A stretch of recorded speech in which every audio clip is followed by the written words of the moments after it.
A energia produzida por geradores a diesel é altamente poluidora, mas é barata. Buscando reduzir custos, as grandes empresas usam essa energia no chamado horário de ponta, aquele período entre 5 horas da tarde e 8h30 da noite. Especialistas alertam, não fosse essa energia produzida pelos geradores a diesel, o Brasil poderia viver um novo apagão como o de 2001. O Rio em Foco está no ar.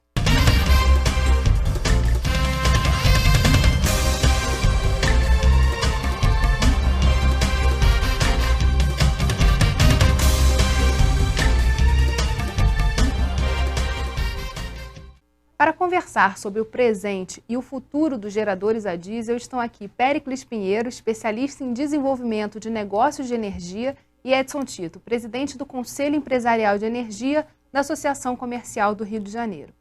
O senhor falou, numa reunião recente, que se todos os geradores a diesel fossem desligados no horário de ponta, a gente teria um novo apagão. Como o senhor chegou a essa conclusão? Eu comecei esse estudo em 2010, quando eu percebi que o horário de a demanda máxima, onde todo mundo está consumindo maior quantidade de energia, foi para o período da tarde. A partir desse momento eu comecei a monitorar e solicitei à ONS algumas curvas para fazer uma análise mais detalhada. Quando eu peguei a curva, eu vi que o problema realmente era grande. Para você ter noção de tamanho, no horário de 4 horas da tarde até 7h30 da noite, no verão, você tem uma redução de demanda de 13.000 megawatt-hora. Isso é um tamanho de uma Itaipu. E isso acontece exatamente nesse horário e nos dias úteis. Por quê? Porque no dia que não é útil, feriado e final de semana, o gerador não funciona. Então você tem, por exemplo, no domingo, um aumento de demanda nesse mesmo horário de 12.800 megawatts. Na segunda-feira, no dia seguinte, que é o dia útil, você tem uma redução de 13.000. Tudo bem que é num patamar de demanda diferente, mas o fato é o seguinte, que alguma coisa que acontece no domingo, num sentido, no dia seguinte, na segunda-feira, acontece no outro sentido, de uma forma totalmente diferente. E aí a gente está falando então da entrada dos geradores a diesel para gerar energia elétrica nesse momento. E como isso acontece na instalação? É exatamente assim. Quando chega 5h30 da tarde, existe um sistema automático que ninguém mete a mão. Isso foi um avanço tecnológico, onde o gerador ele começa a assumir a carga elétrica da instalação. E ele desconecta da concessionária. Quando chega lá às 8h30, ele faz o inverso. Ele tira a carga dele e aciona a distribuidora. Porque nesse horário a energia elétrica é mais cara. Muito mais cara. Dependendo da distribuidora que a pessoa, vamos dizer, está localizada, ela pode ganhar muito mais ou um pouco menos. Chega-se ao ponto de você conseguir pagar um gerador, todas as instalações, mesmo com o custo do diesel de manutenção, em 1 ano e meio. Um exemplo próximo é a Ampla. A Ampla é a distribuidora que tem a tarifa mais cara do Brasil. Ali, o benefício você consegue pagar em 1 ano e meio. Quando foi que esses geradores a diesel passaram a ser uma solução para as empresas? Bem, a tarifa que instituiu o horário sazonal no Brasil, ela foi criada em 1986 para resolver exatamente a carga imensa que o Brasil tem nesse horário, que dependendo da concessionária vai de 5 às 9 da noite, mas em geral é de 5h30 às 8h30. Isso foi uma tarifa, vários países já tinham esse tipo de tarifação, o Brasil entrou com ela em 86 e foi um sucesso. Ela foi realmente muito bem sucedida, porque os usuários passaram a procurar soluções energeticamente eficientes, como a termoacumulação para o ar-condicionado, em que você desligava os equipamentos no horário de ponta e usava durante a noite. Então, na verdade, você substituiu uma carga que ocorria no horário de pique máximo do país e transferiu essa carga para o horário noturno. Isso, do ponto de vista do país, do sistema elétrico, é fantástico, é muito bom, tem todas as vantagens. Essa situação se inverteu, começou a ser problemática a partir do racionamento de 2001. Houve o quê? Quando houve o governo impôs uma redução de 20% a todos os usuários, ou seja, o tiro saiu para todo mundo, alguns foram em casa, desligaram equipamentos, iluminação, trocou a lâmpada. As grandes empresas, os supermercados, as indústrias, os prédios comerciais, não viram muito por onde correr e a solução mais rápida e fácil de implementar era comprar um gerador. Então, muitas entidades que não tinham gerador de emergência passaram a comprar, tanto que havia fila, literalmente fila na porta das agências de venda dos fabricantes de gerador. Então, resultado, todo mundo que podia comprar gerador, comprou. Então, o Brasil, as fábricas de gerador no Brasil, a partir de 2001, triplicaram de tamanho. Então, o que aconteceu? Todo mundo comprou gerador, fez a sua cota do racionamento, reduziu os 20% que tinham que ser reduzidos, e olhou para aquele gerador, fez as contazinhas, que são relativamente fáceis, viu e falou, peraí, por que eu vou desligar o meu gerador? Eu vou continuar com ele ligado, só que agora eu vou ligar somente no horário em que a energia é mais cara. E como o diesel no Brasil, infelizmente, é subsidiado, e era um subsídio que foi criado para o transporte urbano público e para o transporte interestadual, esse subsídio torna o diesel muito barato. Então o diesel passou a ser, no horário de ponta, substituidor da energia que o plano compra da concessionária de distribuidora de energia elétrica. Isso foi aumentando, foi tomando proporções simplesmente gigantescas. E, infelizmente, o governo não fez nada. Assistiu a essa situação, vendo que isso aí poderia se transformar num problema sério. O que a gente está dizendo, então, o que o senhor está dizendo é que não está sendo contabilizado essa energia que é gerada por esses geradores a diesel na matriz energética brasileira. Formalmente, não. Não se sabe. Formalmente, não. Porque é difícil até de saber quanto é que é. Quanto é que o Brasil... É fácil de você ver o seguinte, na década de 90, o Brasil era um país que era autossuficiente no refino de diesel. Então, as refinarias brasileiras tinham capacidade de refino para produzir o diesel que a gente consumia. A partir de 2001, o consumo de diesel aumentou de uma forma tão expressiva que o Brasil hoje importa diesel. Então, o que você vê aí houve uma mudança no perfil do consumo de diesel. E não foi para uso de transporte, sim, de geração de energia. O transporte pode ter contribuído com alguma coisa, porque o Brasil cresceu. Agora, houve um aumento expressivo do consumo de diesel associado à geração na ponta. O que eu acho que foi um desastre é que nada disso que se sabe, quem trabalha na área de energia sabe disso desde que isso começou a acontecer. Só que o governo assistiu a isso sem tomar nenhuma providência. Lembrando ainda que essa geração é altamente poluente. A gente vai fazer um rápido intervalo e volta já. Rio em Foco aqui, política e economia caminham juntas.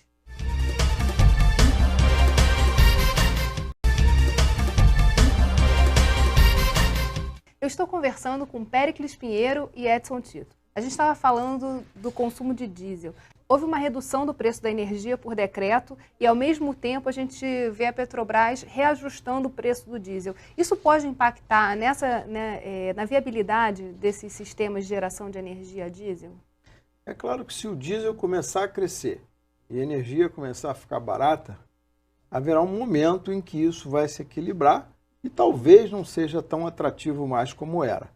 Por enquanto, não há indícios, pelo menos claros, de que isso esteja ocorrendo. Nesse ponto, eu dei uma avaliada um pouco mais aprofundada. E, efetivamente, no estado de São Paulo, onde o ICMS é menor na tarifa, lá é em torno de 12%, aqui no Rio de Janeiro é 30%, e é embutido dentro da tarifa, lá já está crítico. Lá não é amanhã, é hoje. Hoje, que é hoje? Hoje o custo de geração a diesel está empatando, ou pode ser até menor, do que a energia no horário de ponta. Para você ter uma noção de valor. Hoje, um diesel rodando, independente de potência, ele está em torno de R$ 700 o megawatt-hora. Para a pessoa que não está familiarizada com essa grandeza, imagina 1.000 litros. 1 megawatt-hora é 1.000 quilowatt-horas. Então, essa quantidade custa, gerando a diesel, R$ 700. Em determinadas concessionárias, essa mesma quantidade de energia custa R$ 1.700, R$ 1.800. Aí nessa distribuidora compensa. Tá? E, por exemplo, um valor que eu tenho em mente na CEMIG, está em torno de R$ 1.400. Então compensa ainda utilizar. Agora, por exemplo, na Eletropaulo, o valor de ponta já está em 800. Quer dizer, quem tem o diesel, efetivamente, vai continuar rodando. Agora, na substituição, na renovação da planta, aí já muda. Porque um payback que você tinha em torno de 1 ano e meio, 2 anos, isso vai se estender para 5, 7 anos.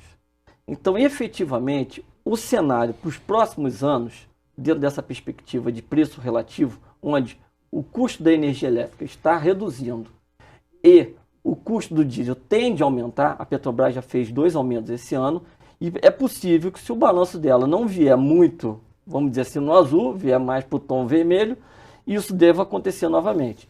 E eu não quero nem pensar e nem cogitar alguma crise internacional que faça com que o preço do petróleo suba.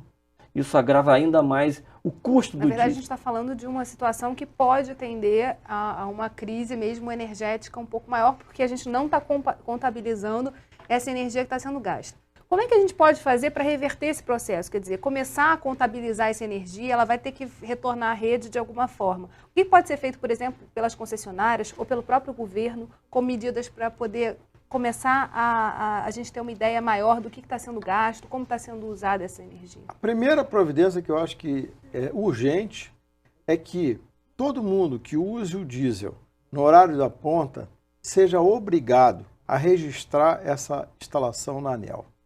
Isso, pelo menos, vai dar ao governo a quantificação do problema. Porque hoje, você não sabe nem o quanto você está gastando de diesel, nem o quanto você está gerando de energia elétrica. Porque esse efeito, o fulano vai na bomba do posto, compra o diesel ali, leva para o seu prédio ou para a sua indústria e consome. Isso não é contabilizado de forma nenhuma. Conforme o Péricles falou, existe uma ordem de grandeza. Mas isso ainda é algo estimado. E a localização, porque a característica dessa geração, na verdade, ela começou em 93. 2001 foi o boom. Foi como o doutor Edson falou, foi o boom. Aí foi o Brasil inteiro procurando gerador. E nós estamos desconsiderando também, vamos dizer, aqueles provenientes da China, que a gente não tem a menor noção de saber quanto é que foi. Quantos equipamentos. Para você ter uma noção, naquele ano de 2001, teve um aumento de 300% na comercialização de geradores. Isso porque não foi possível atender. Se tivesse sido possível atender, toda a demanda teria aumentado. Então, o que acontece? Isso está distribuído. E pode ter, numa parte, mais concentração de geradores diesel rodando na ponta e outra menos. E aí, quer dizer, você pode ter um desbalance. Colapsa a rede, exatamente. Na verdade. O registro, então, é urgente. É urgente. Eu acho que a ANEEL... Repara, esse registro existe. Ele é obrigatório para uma série de instalações que geram energia elétrica. Por exemplo, um cogerador, para ser um cogerador qualificado, ele é obrigado a registrar a instalação dele na ANEEL. Uma geração que seja considerada permanente é obrigada a ser registrada na ANEEL. Existe, então, um cadastro. Só que esse cadastro não cobre todo o universo. É só se passar a cobrar de que todo gerador na ponta seja registrado na ANEEL, inclusive com todos os dados que são pedidos. Característica, potência, horário de funcionamento. E a gente está falando também de uma emissão de poluentes na atmosfera muito séria. Quando você fala de diesel e de ônibus, de caminhões, você tem uma regulação disso pela Secretaria do Ambiente. Isso deveria ser feito também para esses geradores. Eu considero que a geração a diesel na ponta, nos grandes centros urbanos brasileiros, não é contabilizado nem um pouquinho com relação à poluição ambiental. Você anda pela cidade do Rio de Janeiro, no horário de ponta, no centro da cidade, se você prestar atenção, você vai ouvir os geradores funcionando. Posto de gasolina? Não, todos. E se passa por prédios comerciais de um porte razoável, você para embaixo e está o barulho do gerador rodando. E muitos deles são visíveis, né? Porque ficam na porta de estabelecimentos, enfim. Agora, a geração, então, considerando ainda o agravante de que o diesel brasileiro é um diesel com alto teor de enxofre, porque o S50 ainda é um sonho, né, que é o diesel de menor teor, esse diesel é altamente poluidor nos grandes centros urbanos. Então, como é que o governo, por exemplo, do estado ou os municípios poderiam atuar também para poder ter essa dimensão da emissão de poluentes? A quantificação, o primeiro passo é o registro. E depois, eu acho que fazer o que São Paulo já colocou a lei, não sei se já foi regulamentada, que é obrigar que quem está gerando na ponta ou quem está gerando de forma permanente, usando diesel, seja obrigado a instalar equipamentos despoluidores. Repare, esses equipamentos, eles minimizariam, não resolveriam, mas minimizariam o problema da emissão de poluentes dos geradores a diesel. Mas eles criariam um fato importante, que é, eles ajudariam no registro e encareceriam o custo da instalação. Você não pode, não deveria incentivar esse tipo de geração no país de forma nenhuma. Ela é danosa à economia do país, porque hoje nós importamos diesel. Ela é danosa ao meio ambiente, porque ela é altamente poluente. E detalhe, doutor Edson, funciona na hora do rush.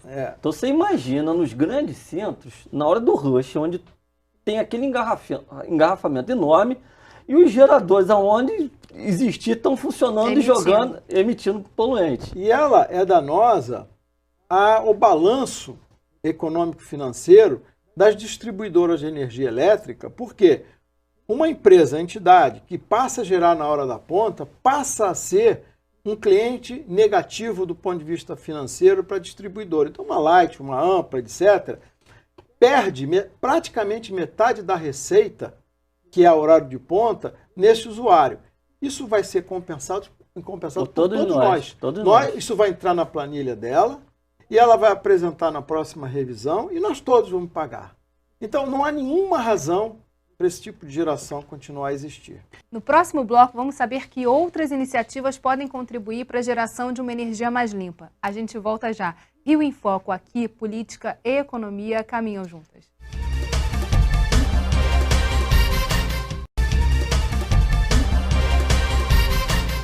É importante esclarecer para o telespectador que não estamos condenando nenhuma fonte de energia. Gerador a diesel, a gás natural, hidrelétricas, placas solares, geradores eólicos, todos são importantes e complementares. Importante é que a utilização de qualquer fonte de energia seja contabilizada pelo governo, responsável por definir as estratégias de investimentos para ampliação do parque gerador de energia. Bem, mas vamos continuar. Resolução recente publicada pela ANEEL tornou possível no país a microgeração de energia eólica e solar e a cogeração, que normalmente é feita com gás natural. Essas seriam possibilidades para reduzir a utilização do diesel? Vamos ver o que diz Osório de Brito, superintendente da Associação Fluminense de Cogeração de Energia, a Cogen Rio. O que acontece aqui no Brasil, se você fizer uma comparação com o que acontece, por exemplo, na Europa você não tem nenhuma fonte primária dentro do território europeu. Vem tudo de fora. O gás vem da Ucrânia ou vem do norte da África. Então, não se joga energia fora. Toda política energética europeia, ou mesmo dos Estados Unidos e do Canadá, é uma política baseada na escassez. A política brasileira é o contrário, é na abundância. Então, se joga energia fora à vontade. Em todos os cantos você vai ter desperdício. Não existe uma política que faça com que você economize energia ou que você seja incentivada a economizar energia. Até bem pouco tempo atrás, como Deus diz que é brasileiro, ele colocou as fontes hídricas, que é uma solução excelente, ela colocou muito próximo dos locais onde se consome energia. Só que isso está terminando. As fontes hídricas agora estão indo para a Amazônia, que não tem uma topografia similar aqui no Sudeste e tem uma série de problemas que faz com que não tenha mais reservação de água. E a cogeração é uma possibilidade complementar, como é na Europa. Na Europa, como não se joga energia fora, você tem que aproveitar ao máximo o gás que você compra de fora. Ora, se você tem capacidade de produzir excedente elétrico, é incentivado que você que você produza e jogue isso na rede. Existe um monopólio exercido em cima do gás que faz com que ele tenha um preço extremamente elevado. O comportamento do Brasil com o gás é como se ele fosse produzido fora do país e não aqui na costa do Rio de Janeiro.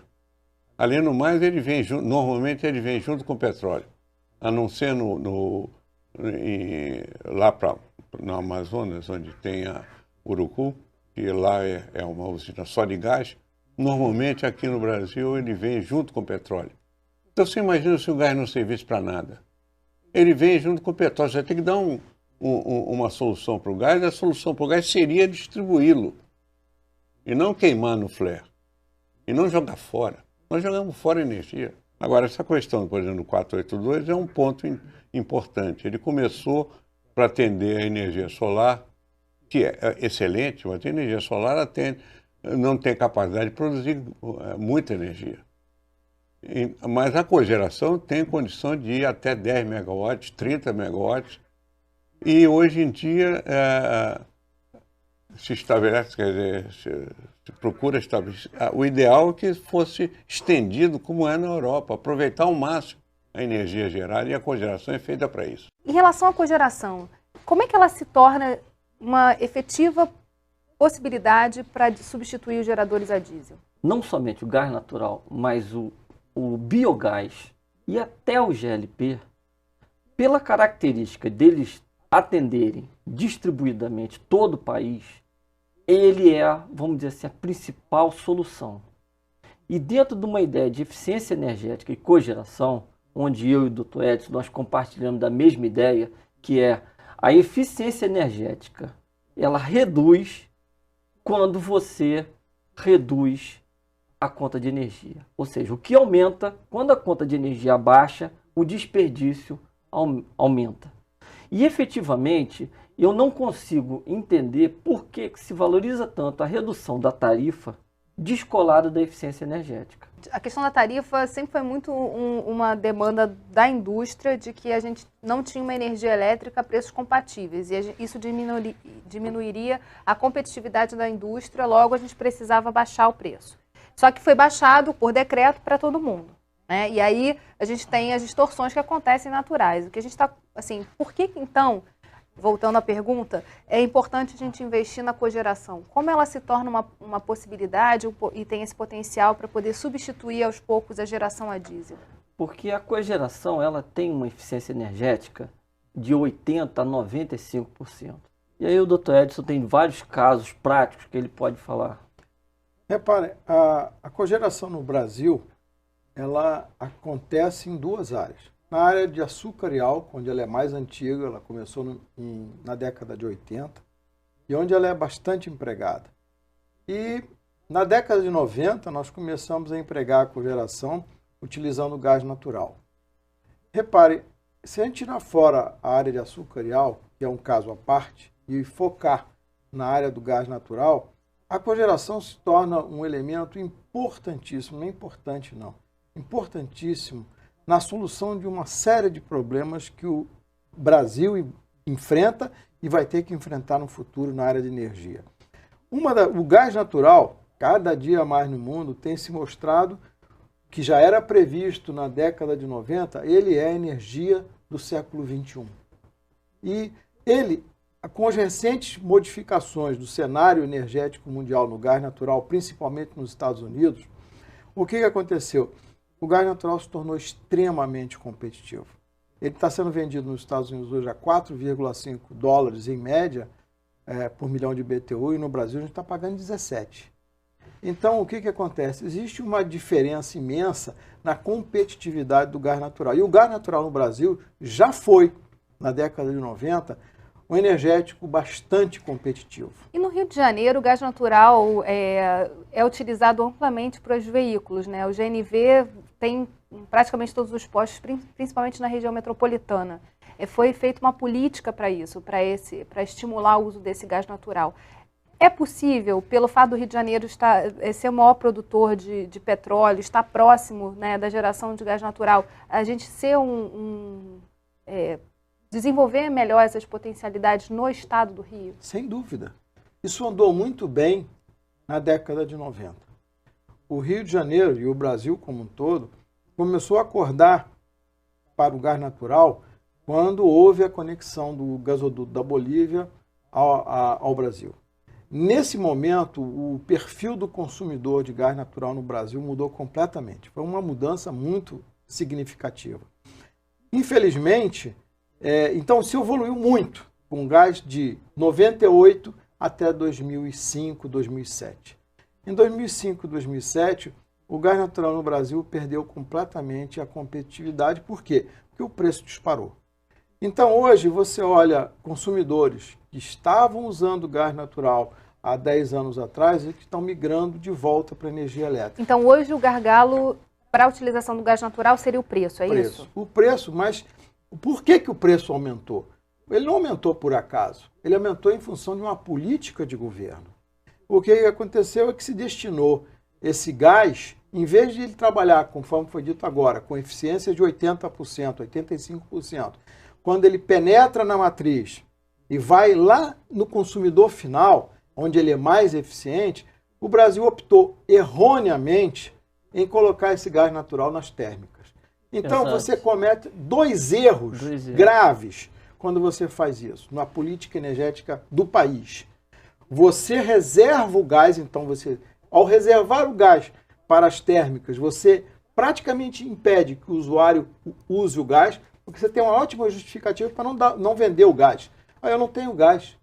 Por quê? Porque ele está reservado para as térmicas. E hoje as térmicas estão funcionando em alta potência sem parar. Porque o país não se dimensionou corretamente para o crescimento da demanda de energia elétrica. Agora a gente tem que encerrar o programa e eu queria saber dos senhores, qual é a perspectiva de futuro? Quer dizer, como é que a gente inverte essa conta para ela começar a dar positivo em vez de negativo? Na minha opinião, é importantíssimo que se volte a valorizar o gás natural no usuário final. Não adianta ele ficar nas térmicas, não adianta ele ficar nos grandes usuários. O gás natural tem vocação para chegar no consumidor final. Para isso, você vai investir na cogeração a gás natural, que é tanto de grande porte quanto... Grande porte, aí a gente está falando de 10, 15 megawatts. Quanto de pequeno porte, no usuário de 100 quilowatts. Exato. Em toda a faixa da cogeração. Se voltar a investir, o Brasil estava muito bem no ar-condicionado a gás natural. Passou a ser zero. Então, o gás natural é uma das chaves para substituir o diesel na ponta, por exemplo. Infelizmente, o nosso programa chegou ao fim. Obrigada, Péricles, obrigada, Edson, e obrigada a você que ficou com a gente até agora. O Rio em Foco é o programa do Fórum Permanente de Desenvolvimento Estratégico do Estado do Rio. Para acompanhar os nossos debates, acesse a nossa página na internet ou as nossas redes sociais. Você também pode assistir esse programa no site www.rioemfoco.rj.gov.br ou pelo www.tvalerj.tv. TV Alerj, o canal do povo fluminense. Até a próxima.